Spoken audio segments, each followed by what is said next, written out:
Okay, whatever you think high school was like, just throw that idea out the window.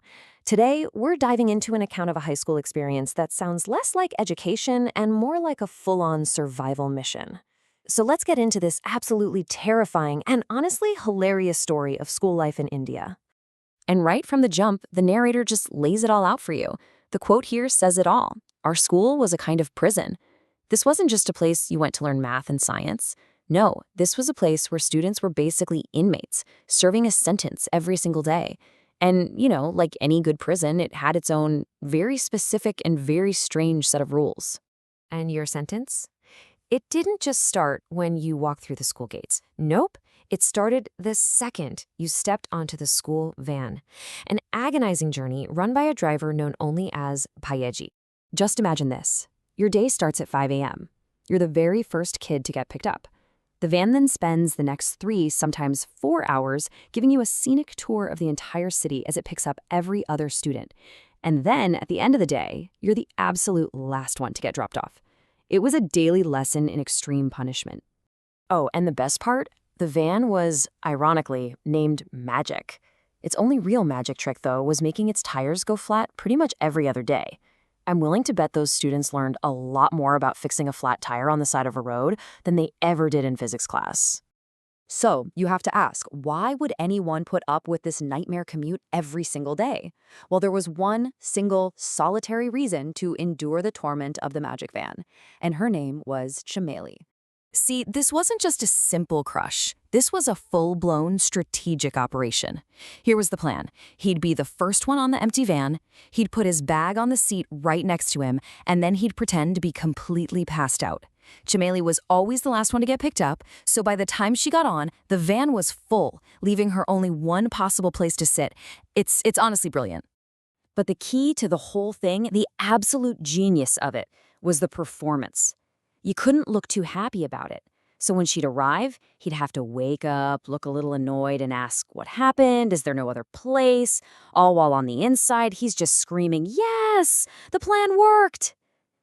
The dedication here is just, wow. So, after surviving the commute, the so-called inmates finally arrived at the prison itself. And this prison was run by a figure so feared, she was known only as the Dawn. She was the school's in charge, and let me tell you, she ran the place like a true crime boss. Now, physically, the Dawn was a complete enigma.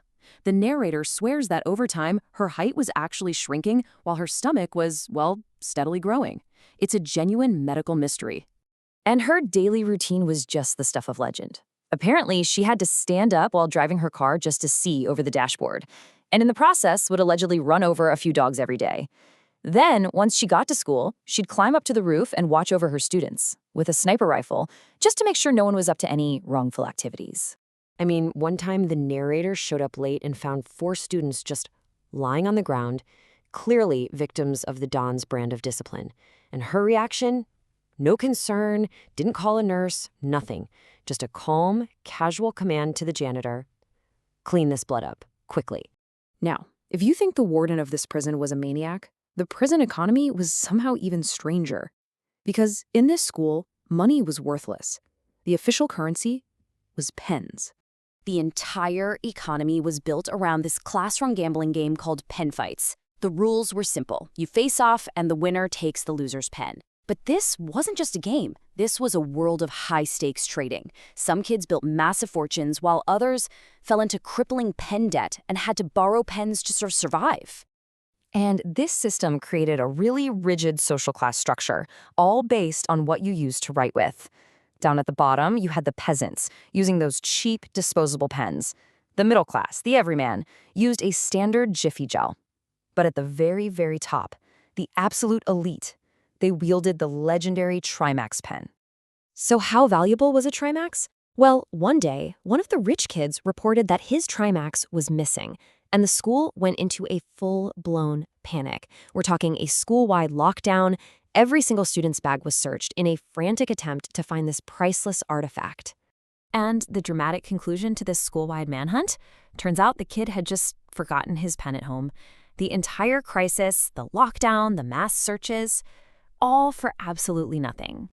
So if you're thinking the students at this school sound strange, well, you haven't met the teachers yet. The faculty was so bizarre, they were all known only by the nicknames the students gave them, usually based on their weirdest habits. A perfect example of this was the English teacher. His nickname was Chota Beam, after a popular and famously short cartoon character.